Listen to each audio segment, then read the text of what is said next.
What have you learned? Because you've now interviewed, I think it's close to 60 laundromat owners. And obviously you've probably met and networked with many others that you haven't quote unquote had on the podcast.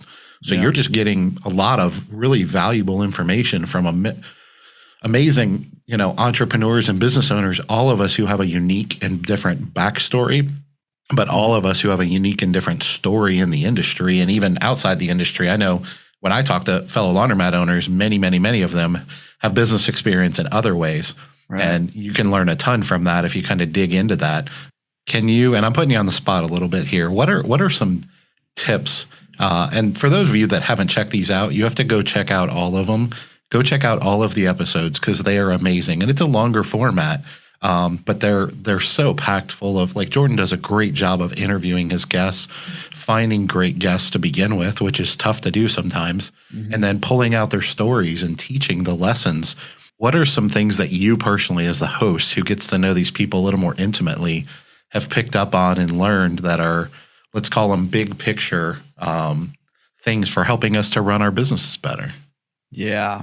I mean, I think it's a great question. I think there's a lot of things that we could pull out, try to pull out some of the big themes out of it. But, one of the common things that I see throughout some of the most successful owners that I've talked with, both on the podcast and just kind of offline, is just their commitment to the business. Right. And when I got in the industry, when I bought my first laundromat, I was sold, by the broker, but I was sold the message of, hey, it's an easy business. You just come in, collect the coins, you pay somebody a couple bucks to come make sure it's clean once a day. Easy peasy. Right. And so that was my whole thing. I wasn't on the flex time bandwagon. I was on the passive bandwagon. Right. And, while I would say a laundromat is more passive than a lot of businesses, it's not a passive business. It's a business. And anytime you have a business and anytime you're dealing with people, there's going to be things that you need to do. Right. But it's the successful owners are committed to the business. Right. And they're committed to doing all those foundational things and even beyond that. Right. They're thinking how, and here's the other lesson that really ties into this is,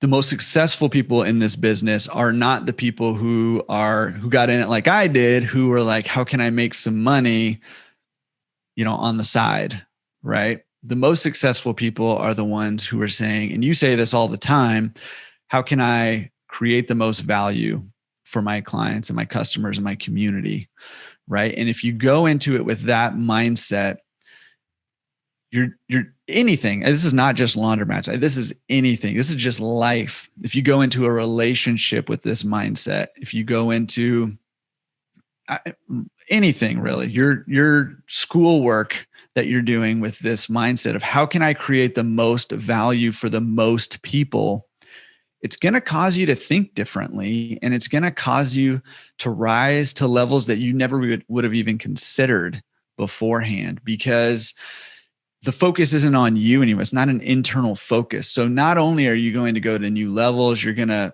serve your clients, your community, your customers better. You're going to be able to do more things, and you're probably going to make more money doing it that way. But even more than that is you're going to be more fulfilled as a person at the same time, which is a kind of the self-perpetuating cycle, right? If you're more fulfilled when you think about how much value you can give to other people, then it's just sort of like candy reward that makes you crave more, right? Like, okay, well, how can I do more of that? How can I serve more people? So if you have a laundromat and you're serving your 1 mile radius really well, you might say, how can I serve more people? And that might cause you to go buy another laundromat, or that might cause you to expand that radius by starting a pickup and delivery service or whatever the case may be. But, when you have that mindset, it becomes kind of addictive when you see the difference that you're making in people's lives. That was amazing, by the way. And obviously I completely agree with everything you said. So, one of my definitions of whether people give good advice or not is whether they agree with me. And so I think that was great advice, to be honest with you. Well, yeah, I took it verbatim from you, so that's why you think that. No, what else have you pulled out? I mean, we're talking about, once again, 70, 80 hours of content from some absolute rock stars in the industry. What's a couple more that jump out at you? Because I think this is super valuable to our audience. Going back to value, that's why we do this. Yeah. Another thing that I've been very surprised by actually is, I've always thought of laundromats in one way, and they're very simple. They're not always easy, but they're very simple businesses. Like you mentioned earlier, they're simple, but just the various ways that you can be successful in this business is kind of mind-boggling, right? It's really funny. So I think of a guy like I had Rick Rome on the podcast, and he shut down his self-service laundromat location in order to focus solely on pickup and delivery because he was doing so much volume of pickup and delivery, right? And then I talked to a guy like Peter Mayberry, who was on the podcast. He tried pickup and delivery and hated it. He hated the logistics side of it, and he doesn't want anything to do with it. And he told me just this last week that anytime there's a podcast episode that is in any way related to pickup and delivery, he'll just skip that one because he just does not want anything to do with pickup and delivery, right? And yet both of these guys are super successful in the business. So one of the lessons that I learned is find something that fits you, and for me, one of the things I struggled with is I was just trying to be the square peg in the square hole, but I was round, right? And I just kept bumping into this. I just wasn't fitting right. And so I had to adjust my business to fit me more than, or the way that I was doing the business to fit my strengths more than trying to, up my weaknesses. Obviously you want to always improve your weaknesses, but if you focus solely on upping your weaknesses, you're going to struggle. It's like paddling uphill. So play to your strengths, continue to develop your weaknesses, but play to your strengths. And this business can suit a lot of different types of people in a lot of different types of ways. And that was really surprising to me in how different. And we've had people on the podcast from all over the world and all over the country. And there's just so many ways to do this business. There's one of the things I tell people all the time is that there's probably 6 or 7 kind of what I call foundational ways to run a laundromat, but then there's probably hundreds of hybrids of those, maybe thousands of hybrids of those. And I don't know that I know any laundromat owner that runs their business exactly like another laundromat owner. Yeah. And I think that's one of the beauties of our industry. I mean, I make no secret about the fact that I believe this is the best small business in America. What I like to tell people is, the beauty of being a business, as you know, I've wanted to be a business owner and entrepreneur my entire life since I was a little kid. And one of the beauties behind that, even at a foundational, young, naive kid way of thinking, is that my business is my business. And one of the reasons I was never even remotely attracted to a franchise is because I wanted nothing to do with someone else telling me how to run my business. Now, part of it is I have control issues.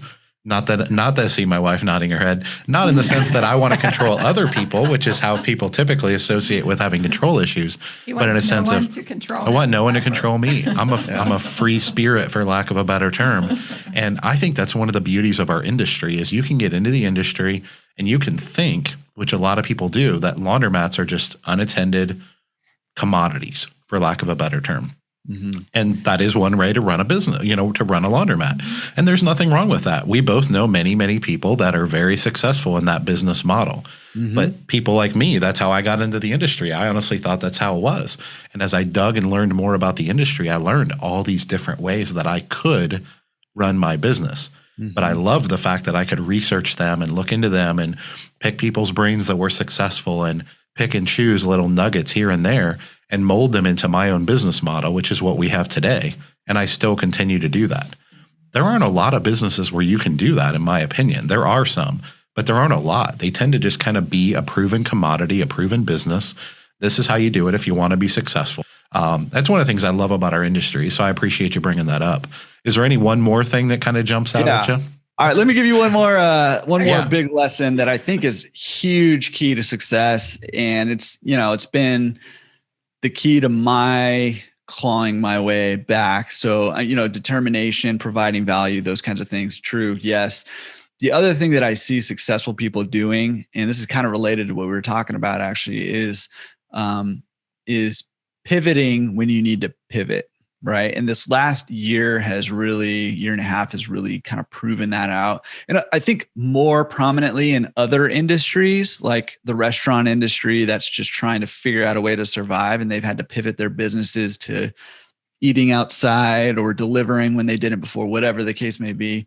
But I think for any laundromat owner, being able to observe what's going on in the community, in the business, with your customers, being able to observe what's happening and make necessary changes to not get left behind. And I think, I was kind of mentioning this on a past podcast recently, that in the laundromat industry specifically right now has been changing at a pace, way more rapidly than maybe even 5 years ago.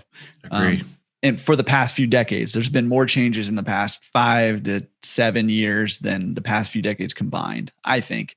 Absolutely. And the danger I think that poses to laundromat owners, because we're pretty used to just business as usual, because this industry is a stable industry, and it's been pretty much the same way for a long time. The danger that poses to us is that if we're not observing the changes that are happening right now and just figuring out ways to pivot with them, the owners who don't do that are going to be the owners who own the zombie mats 10 years, 20 years, 30 years from now, because they're just going to get left behind as technology is more and more rapidly introduced into our industry, as management tools are being introduced into our industry. All kinds of things are happening right now.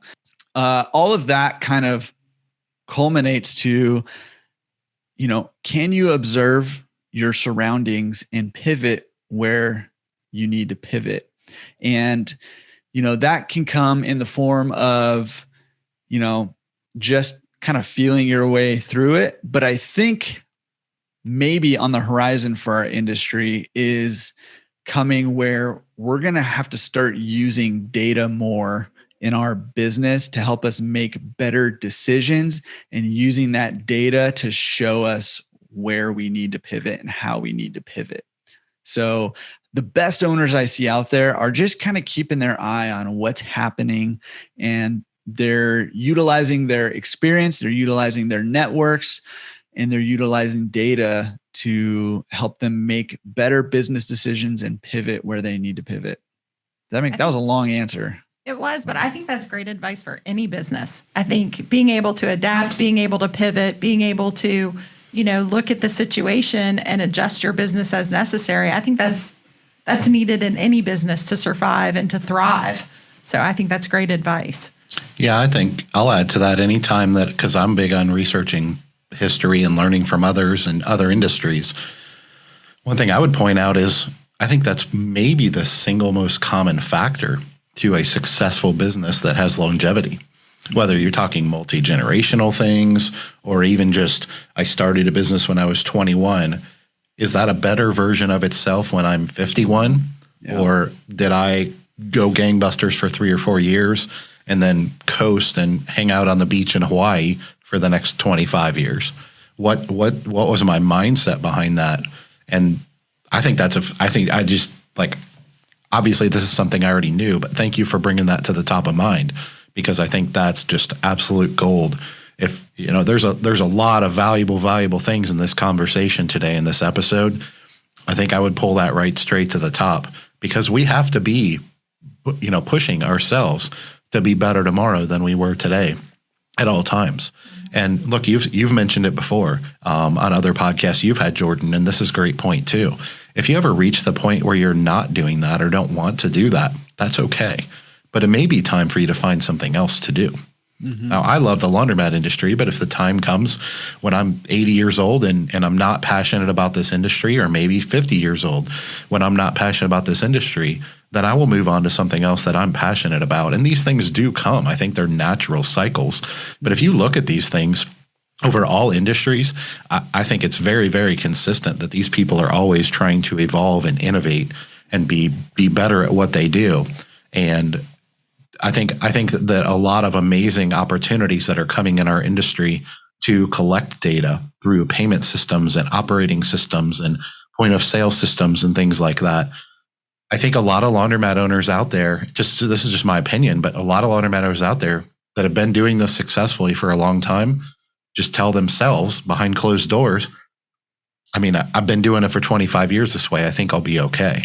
Mm-hmm. And what I always tell people is, in that scenario, you've been doing it 25 years for that way and it worked, but that doesn't mean it'll work for the next 25 years. Yeah. So if you want to be top of industry, that has to be your constant mindset. So I appreciate you bringing that up. And as someone who has watched every single episode of the Laundromat Resource podcast that exists front to back, I would agree with you that that's something you consistently see in the top operators. Mm-hmm. And even outside of your podcast, I think you can point to that pretty consistently, that they're always pushing and driving forward. So that's pretty amazing.